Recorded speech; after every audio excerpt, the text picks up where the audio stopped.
Hello प्यारे विद्यार्थियों, स्वागत है सबका आज की क्लास में। आज की क्लास रहेगी राज्यसभा पर, राज्यसभा के गठन पर। जो पिछली क्लास थी उसमें संसद एक सामान्य परिचय, उसमें संसद में राज्यसभा के सदस्य, लोकसभा के सदस्य, इन सब बातों पर जनरल जानकारी की थी। आज हम विस्तार से देखेंगे कि राज्यसभा का गठन किस प्रकार से होता है। तो देखो, राज्यसभा है, राज्यसभा, लोकसभा और राष्ट्रपति, इन सब से मिलकर के संसद बनती है। राज्यसभा, ये बात जो अनुच्छेद 79 में है, अनुच्छेद जो 80 है उसमें राज्यसभा के गठन के बारे में बात की गई है, और अनुच्छेद 81 है उसमें लोकसभा के गठन के बारे में बात की गई है। ये जो राज्यसभा है, इस राज्यसभा को अपन देखते हैं। राज्यसभा को देखने से पहले ये देखेंगे, ये राज्यसभा है, इस राज्यसभा को अलग अलग नामों से जाना जाता है। राज्यसभा को राज्यों का सदन कहते हैं, राज्यसभा को द्वितीय सदन कहा जाता है, राज्यसभा को विद्वानों का सदन कहा जाता है, और राज्यसभा को स्थायी सदन कहा जाता है। इन बातों को आप जानकारी में रखेंगे। यानी एक तो ये द्वितीय सदन, द्वितीय सदन, विद्वानों का सदन,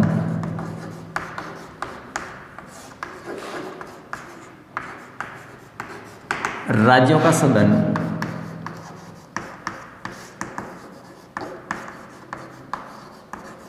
स्थायी सदन। ये अलग अलग नाम है, इनको आप याद रखेंगे।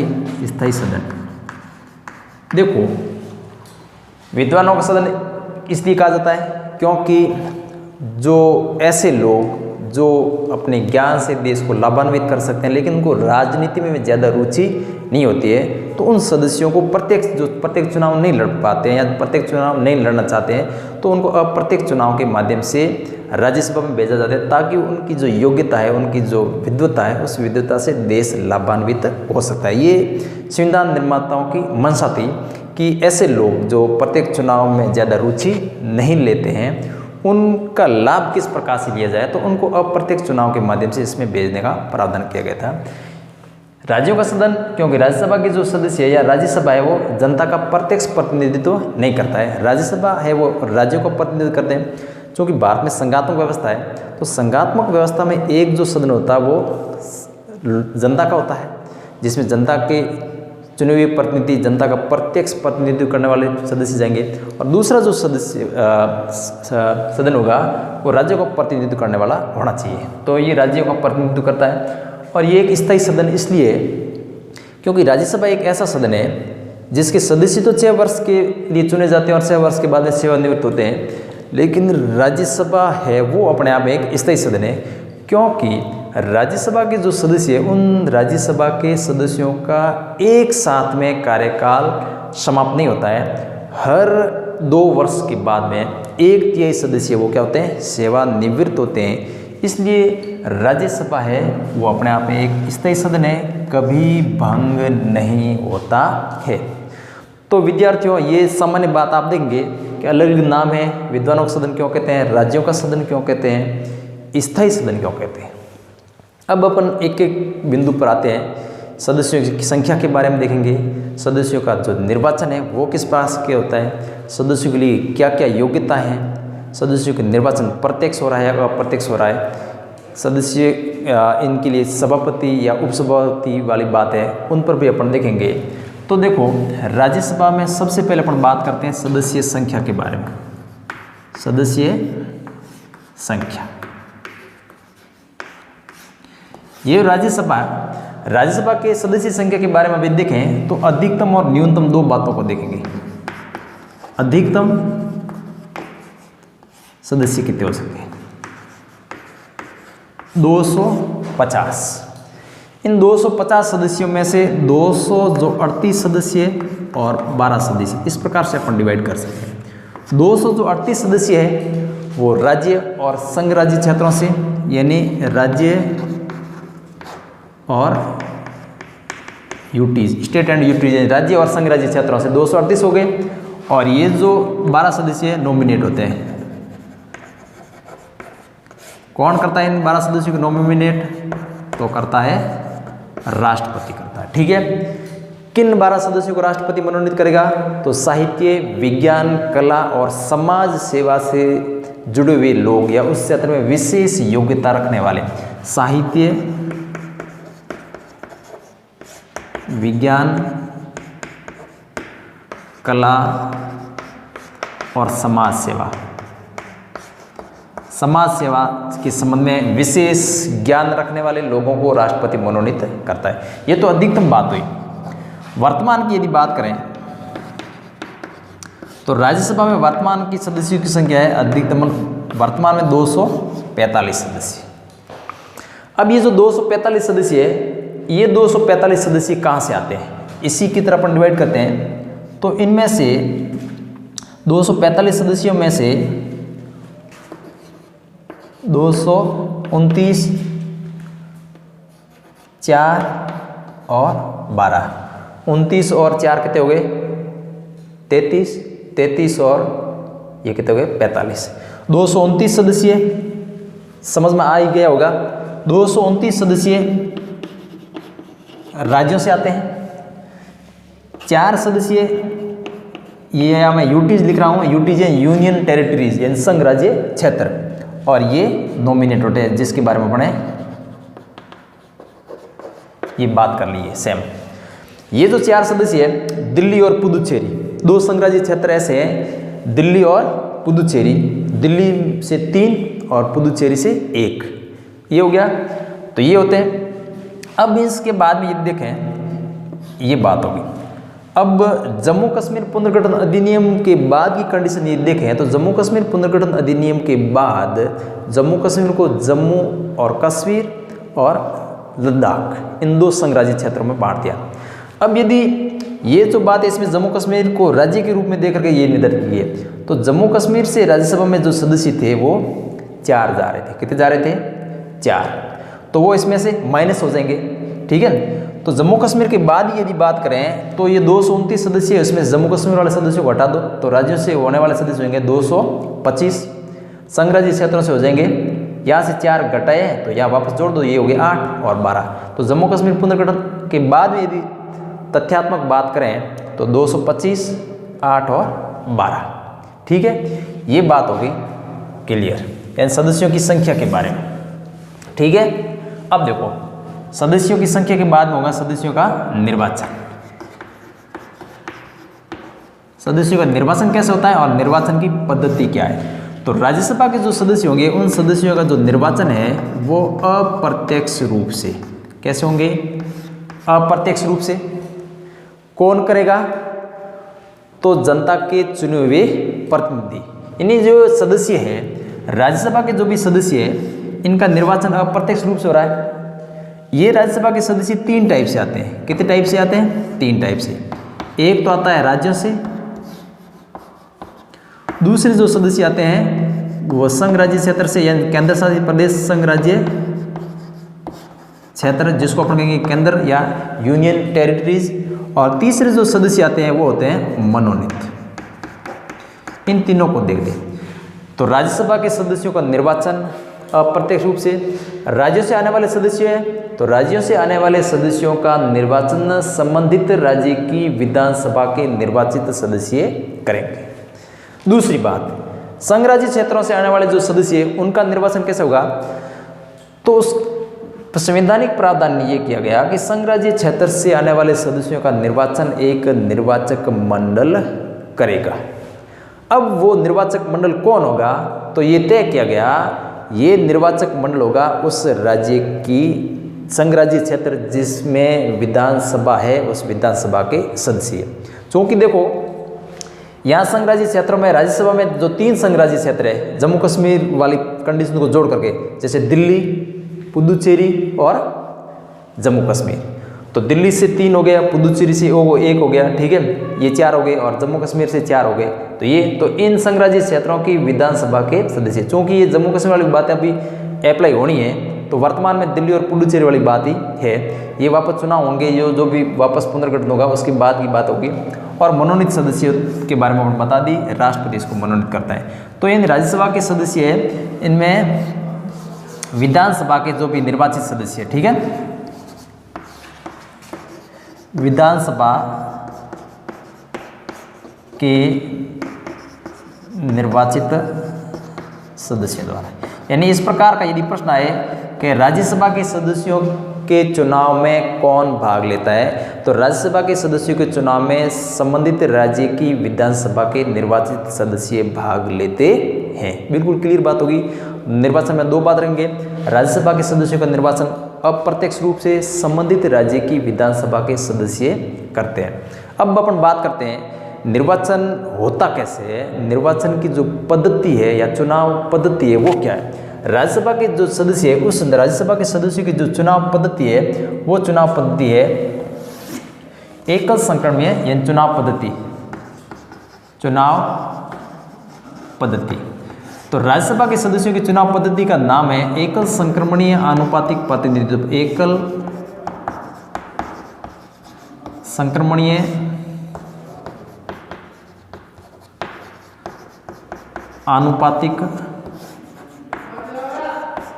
आनुपातिक प्रतिनिधित्व प्रणाली।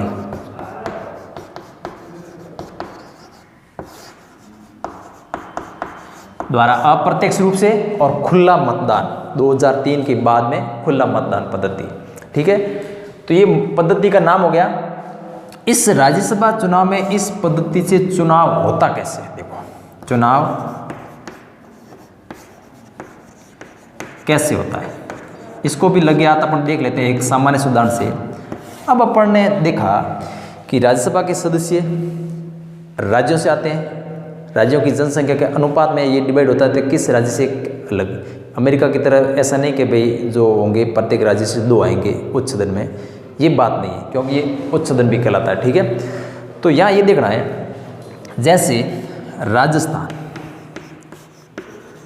राज्य है, तो राजस्थान राज्य में राज्यसभा में सदस्य कितने जाते हैं 10।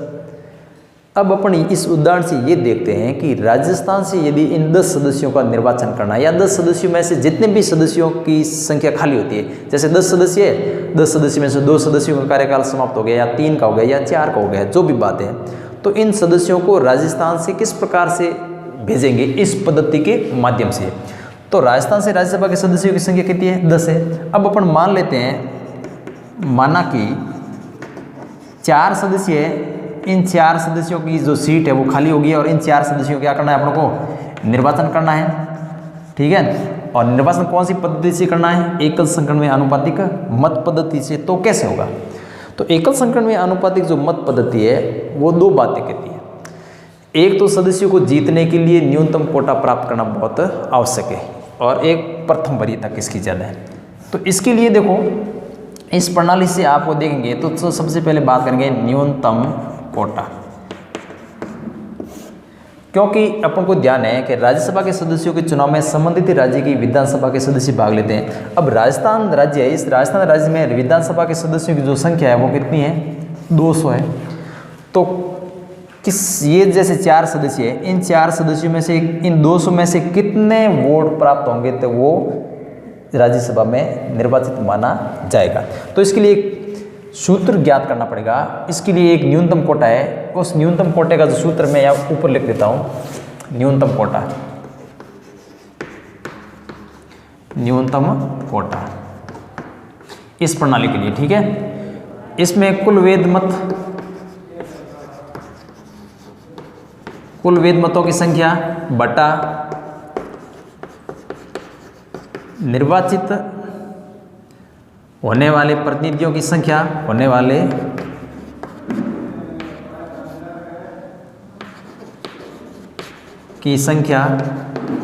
और इस संख्या में 1 जोड़ना है और इसमें 1 जोड़ने के बाद में 1 और जोड़ना है। अब अपन देखते हैं, जैसे राजस्थान निर्वाचन विधानसभा में 200 सदस्य है, राजस्थान से अपन को अपना उदाहरण राजस्थान का लिया है और 10 में से माना कि 4 सदस्यों का निर्वाचन अपन को करना है। तो कुल वेद मत हो गए 200। निर्वाचित होने वाले प्रतिनिधियों की संख्या कितनी है 4 प्रतिनिधियों को अपन को निर्वाचित करके भेजना है। तो निर्वाचित होने वाले प्रतिनिधियों की संख्या प्लस का ये प्लस और 1 जोड़ दिया। अब इसको जोड़ने के बाद में इसका इसमें भाग देना है और भागफल के अंदर 1 और जोड़ देना है।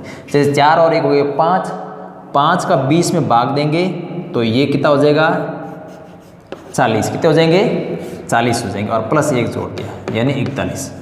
यानी राजस्थान विधानसभा से यदि अपने उदाहरण जो 4 के लिया था, यदि 4 सदस्यों को निर्वाचित करके एकल संक्रमण या आनुपातिक मत पद्धति से अपन को आगे भेजना है, तो कम से कम एक सदस्य को 41 वोट, मतलब यहाँ कुल वेद मत, अपने कुल वेद मतों की संख्या 200 ली, अपन अधिकतम मान के चलते हैं। यदि कम होंगे तो कम भी हो सकता है, या कोई वोट में भाग नहीं ले, तो यहाँ कुल वेद मतों की बात है, और अपने यहाँ पूरे 200 ही लिए, कम भी हो सकता है। तो यहाँ 200 के हिसाब से यदि 41 मत प्राप्त करेगा तो वो सदस्य क्या हो जाएगा, जीता हुआ मान है। दूसरी एक चीज़ और होती है, एकल संक्रमण में आनुपातिक मत पद्धति में होता है, जो मतदाता होता है उस मतदाता को अपना एक वोट है वो वरीयता क्रम से देने का अधिकार है। जैसे कि माना कि 4 जनों को भेजना है अपन को चुनाव करके, लेकिन 5 जने खड़े हो गए, तो प्रत्येक मतदाता है वो 5 वरीयता देगा, वो अपनी वरीयता देगा। पहली पसंद कौन सा है, दूसरा पसंद कौन सा है, तीसरी पसंद कौन सा, चौथी कौन सा और 5वीं कौन सा है। तो एकल संक्रमण में आनुपातिक मत पद्धति में जो मतदाता होता है उसको अपने मत को वरीयता क्रम से देने का अधिकार होता है। तो इसमें एक तो प्रथम वरीयता किसको ज़्यादा प्राप्त हुई है, दूसरा यदि उसने न्यूनतम कोटा प्राप्त किया है वो या नहीं किया है। तो इन दोनों बातों को इसके माध्यम से, तो ये अपन ने ये देखा था कि राज्यसभा के सदस्यों की संख्या क्या चीज़ है, ये देख लिया। राज्यसभा के सदस्यों का निर्वाचन कैसे होता है और सदस्य कहाँ कहाँ से आते हैं, ये बात होगी। निर्वाचन की पद्धति कौन सी होती है और उस पद्धति को उदाहरण के माध्यम से देख लिया कि इस एकल संक्रमणीय आनुपातिक मत पद्धति से राज्यसभा के जो सदस्य है उस सदस्यों का निर्वाचन किस प्रकार से होता है। क्योंकि ये एकल संक्रमणीय आनुपातिक मत पद्धति है, ये अपना आप एक बड़ी पद्धति है, इसको यदि विस्तार से यदि आपको समझना है तो इसके लिए मैं अलग से एकल संक्रमणीय आनुपातिक मत पद्धति का अलग से मैं क्लास डाल दूंगा, उसको आप देख सकते हैं कि एकल संक्रमणीय आनुपातिक मत पद्धति क्या है। तो 2 बातों को देख लिया, सदस्य संख्या क्या है, सदस्यों का निर्वाचन कैसे होता है, सदस्यों के निर्वाचन की पद्धति क्या है। अब देखो योग्यता क्या है, योग्यता और निर्योग्यता।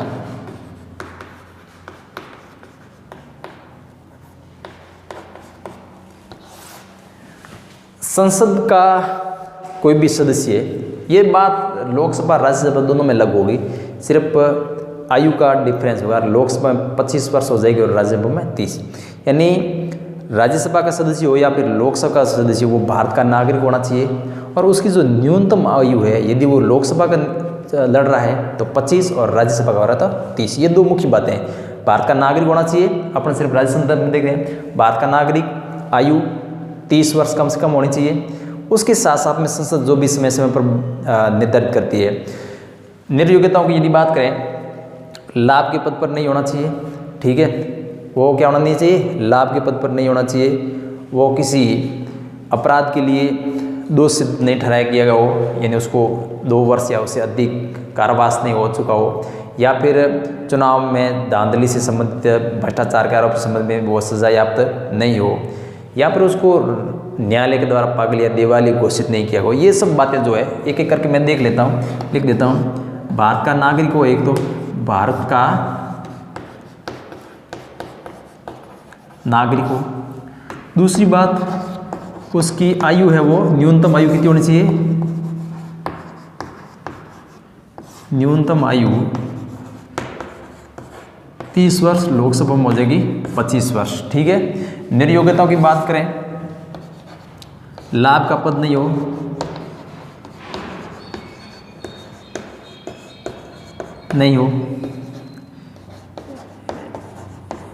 न्यायालय द्वारा पागल या देवारी घोषित नहीं हो, न्यायालय द्वारा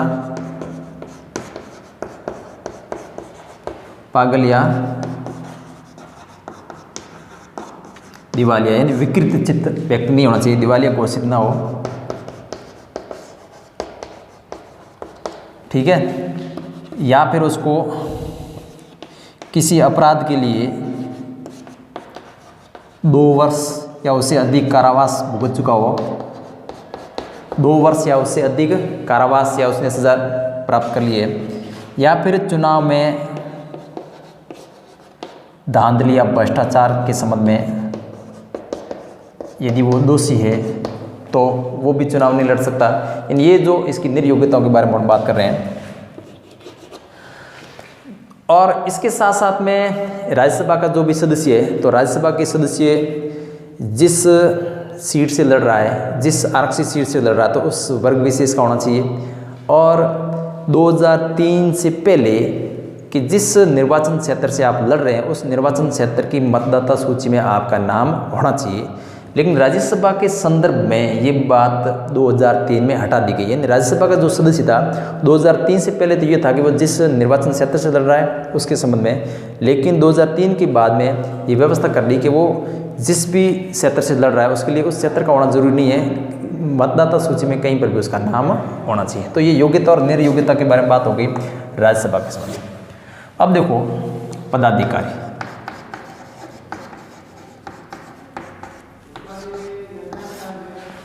राज्यसभा का एक सभापति और एक होता है उपसभापति। पदाधिकारियों की बात भी करेंगे तो एक सभापति और एक होता है उपसभापति। और सभापति कौन होता है? भारत का उपराष्ट्रपति। राज्यसभा का क्या होता है? पदेन सभापति होता है। भारत का उपराष्ट्रपति, राज्यसभा का पदेन सभापति, पदेन सभापति होते हैं। यानी उपराष्ट्रपति पद पर जो व्यक्ति होगा वही व्यक्ति राज्यसभा का सभापति होगा। जैसे वर्तमान देख लो, वर्तमान में उपराष्ट्रपति एम वेंकैया नायडू, तो इसका मतलब हो गया राज्यसभा के सभापति भी वो हो गई। तो ये जीके का सवाल भी देख सकते हैं, एम वेंकैया नायडू। ये तो हो गया सभापति की बात। एक होता है उपसभापति। कौन होता है? उपसभापति। तो राज्यसभा के सदस्य अपने में से, राज्यसभा के सदस्य अपने में से एक उपसभापति को चुनते हैं, ठीक है, और वही उसको हटा सकते हैं। तो ये हो गया सभापति और उपसभापति। सभापति का काम सभापति तो करना, यदि सभापति अनुपस्थित है तो उसकी जगह उपसभापति काम करेगा, और उपसभापति और सभापति यदि दोनों अनुपस्थित है तो राज्यसभा के उपसभापतियों का एक पैनल बना होता है, वो सभापतित्व तो करेगा, यानी उस पैनल में से कोई एक सदस्य। तो ये बात होगी। इसके बाद में भी होगा उपसभापतियों का पैनल।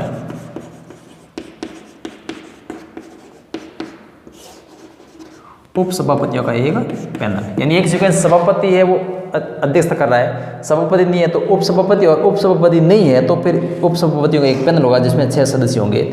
उसमें से कोई भी एक सदस्य राज्यसभा का सभापतित्व करता है। इनमें से भी कोई सदस्य यदि अनुपस्थित है तो फिर उस समय मौजूद सदस्य, उन सदस्यों में से जिसको भी राज्यसभा के सदस्य सभापति बनाते हैं अध्यक्षता के लिए, वो काम करेगा, ठीक है। तो ये हो गए पदाधिकारी के बारे में।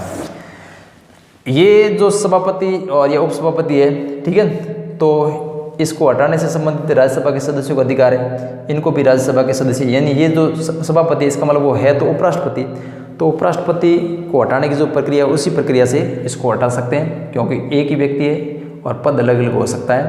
तो राज्यसभा से प्रस्ताव पारित होने के बाद लोकसभा से उसको पारित करवाना जरूरी है। लेकिन उपसभापति है वो सिर्फ राज्यसभा का ही मामला है, राज्यसभा के सदस्य उसको हटा सकते हैं, ठीक है। ये हो गया सभापति और उपसभापति।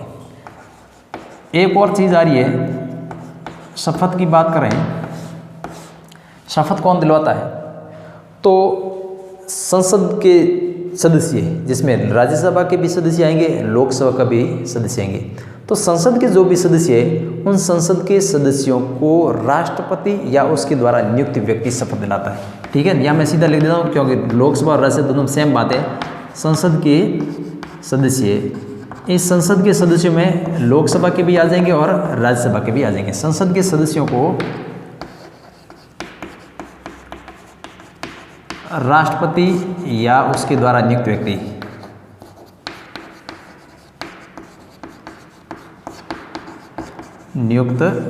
व्यक्ति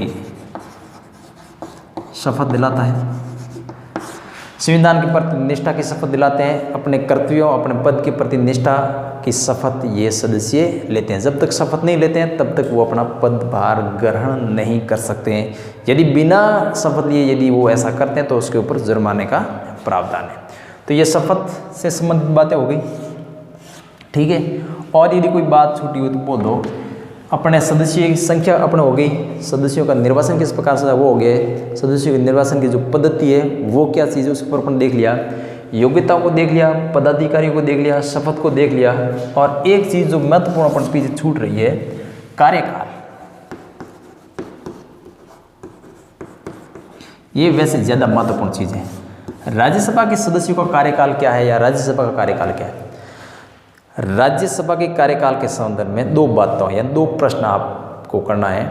एक तो है राज्यसभा का कार्यकाल कितना होता है, दूसरा राज्यसभा के सदस्यों का कार्यकाल कितना है।